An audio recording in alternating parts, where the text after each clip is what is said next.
Minigaho and put the devil in. Minigaho, Minigaho, Minigaho and put the devil in. I say, gotta make money, make money. Gotta make the bee and the bee and the honey. Gotta make the devil and the devil they sing. Minigaho and put the devil in. Minigaho, Minigaho, Minigaho and put the devil in. Minigaho. Hey family, super blessed to come and testify to you about what God's done in the Roatan missions trip over the last month. There were 10 of us that went. We were there for as many as 22 days, and man, God as is so like him, he just blew us out of the water, did way more than we expected.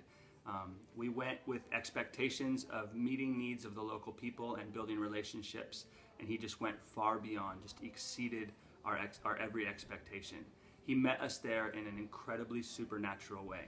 And I think that we went expecting to impact the lives of the people of Honduras, but what God did was just such a phenomenal testimony in our own personal lives.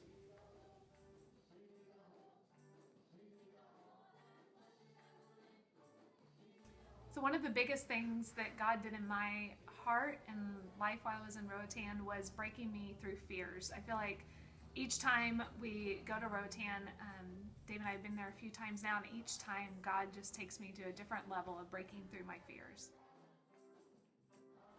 The biggest thing that God had put into my heart on our trip to Roatan was the ability to trust in him and just trust that he's going to take care of all your problems and you don't have to worry about it, and that you don't have to worry about the future, and that he has a plan for you and he got you. So the biggest thing is just trust in the Lord. Another thing that was super awesome in Roatan was the worshiping with the people there. Oh my gosh, I felt a freedom that I've never felt before. And I know I'm a worshiper, but God even allowed me to open my eyes on stage. That was awesome. Just connecting with the people in the spirit and just being in the throne room and rejoicing with them with a whole new culture. It was awesome.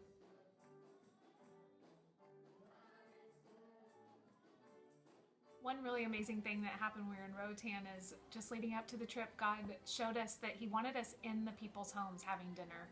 And the very first night that we got there, we got our first invitation into a home of one of the pastors there at the church. And from there, we got to fellowship with the people in their homes, and people just started coming to us and asking us to come into their homes and eat with them.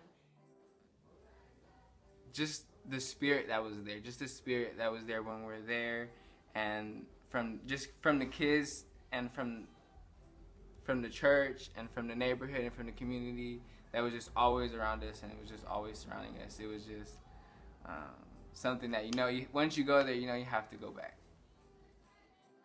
One of my favorite things about Roatan, or the most striking thing about it, was how beautiful it was. The minute you step off the plane, it's just green and blue ocean, and it's gorgeous. We saw so many beautiful views, but the thing that really struck my heart was, as beautiful as the world around us was, the people of the island are way more beautiful than I could ever thought or imagined. Their smiles, their laughs, just the way that they lived their life was gorgeous and beautiful.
One day when we were in Roatan, God started our day with music during devotions. And as we went out that day, God just so clearly spoke to me and said, follow the music.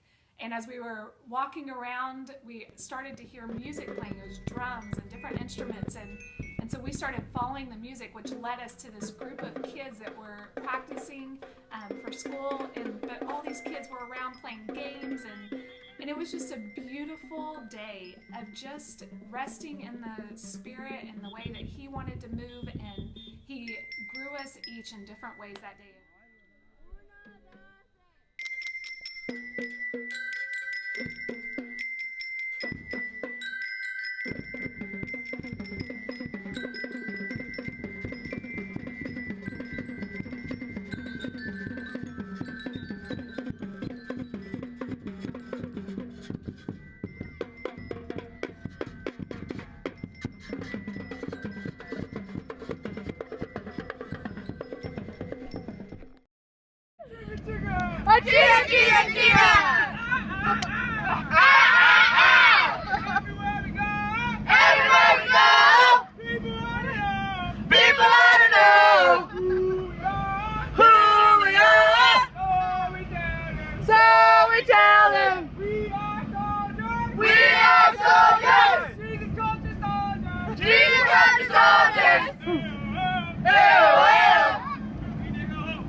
Okay, go.